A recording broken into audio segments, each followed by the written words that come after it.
ہمیں ہمیشہ حضرت مسیح علیہ السلام کی اس بات کو سامنے رکھتے ہوئے اپنی زندگی گزارنی چاہیے جس میں آپ نے فرمایا کہ دنیاوی لوگ اسباب پر بھروسہ کرتے ہیں، ظاہری چیزوں پر بھروسہ کرتے ہیں، مگر اللہ تعالیٰ اس بات کے لیے مجبور نہیں ہے کہ اسباب کا محتاج ہو۔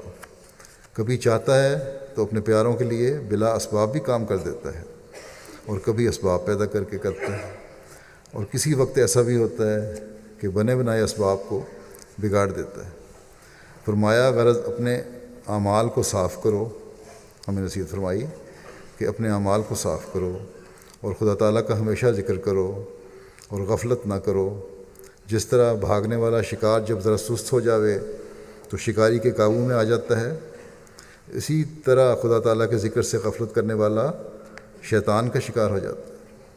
بس یہ مثال سامنے رکھو کہ جہاں شکار جو دوڑتا ہے شکاری سے ڈر کے سست ہوا تو شکاری قابو میں آ جاتا ہے، اسی طرح انسان اگر غفلت کرے گا اپنی باتوں میں، دعاؤں میں، اللہ تعالیٰ سے مدد مانگنے میں، تو پھر شیطان کا شکار ہو سکتا ہے۔ فرمایا کہ توبہ کو ہمیشہ زندہ رکھو، ضرور یاد رکھو کہ توبہ کو ہمیشہ زندہ رکھو اور کبھی مردہ نہ ہونے دو، استغفار بہت زیادہ کرو، کیونکہ جس عز سے کام لیا جاتا ہے وہی کام دے سکتا ہے، اور جس کو بیکار چھوڑ دیا جائے پھر وہ ہمیشہ کے واسطے نکارہ ہو جاتا ہے۔ اسی طرح توبہ کو بھی متحرک رکھو تاکہ وہ بیکار نہ ہو جاوے۔ فرمایا کہ اگر تم نے سچی توبہ نہیں کی وہ اس بیج کی طرح ہے جو پتھر پر بویا جاتا ہے، اور اگر وہ سچی توبہ ہے تو وہ اس بیج کی طرح ہے جو عمدہ زمین پر بویا گیا ہے اور اپنے وقت پر پھل لاتا ہے۔ فرمایا کہ آج کل اس توبہ میں بڑی بڑی مشکلات ہیں۔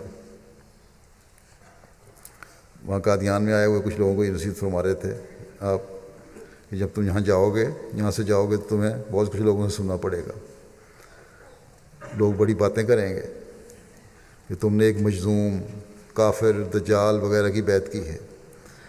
فرمایا کہ ایسا کہنے والوں کے سامنے جوش ہرگز مت دکھانا، ہم تو اللہ تعالیٰ کی طرف سے صبر کے واسطے معمور کیے گئے ہیں، اس لیے چاہیے کہ تم ان کے لیے دعا کرو کہ خدا تعالیٰ ان کو بھی ہدایت دے، اور جیسے کہ تم کو امید ہے کہ وہ تمہاری باتوں کو ہرگز قبول نہ کریں گے، تم بھی ان سے منہ پھیر لو۔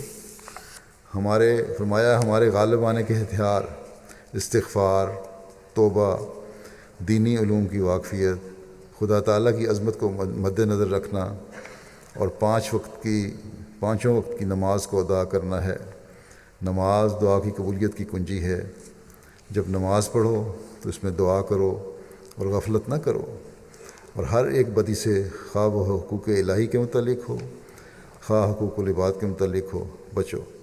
بس ہمارا کام یہ ہے کہ اللہ تعالیٰ سے تعلق پیدا کریں اور اس کے حکموں پر چلنے کی کوشش ہمیشہ کرتے رہیں، اس کی راہ میں قربانیوں کو صبر اور استقامت سے برداشت کرنے والے ہوں۔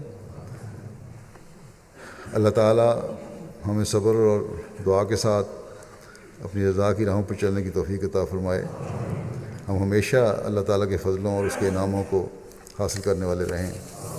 جماعت احمدیہ کی مزید معلومات حاصل کرنے کے لیے اور ویڈیو دیکھنے کے لیے چینل کو سبسکرائب ضرور کریں اور ساتھ ہی بیل آئیکن پر کلک کریں تاکہ اگلی ویڈیو کا نوٹیفیکیشن بر وقت مل سکے۔ لائک کریں اور تمام سوشل میڈیا پر شیئر کریں۔ کمنٹس میں اپنی رائے ضرور دیں۔ چینل دنیا کی باتیں سبسکرائب کرنا مت بھولیں۔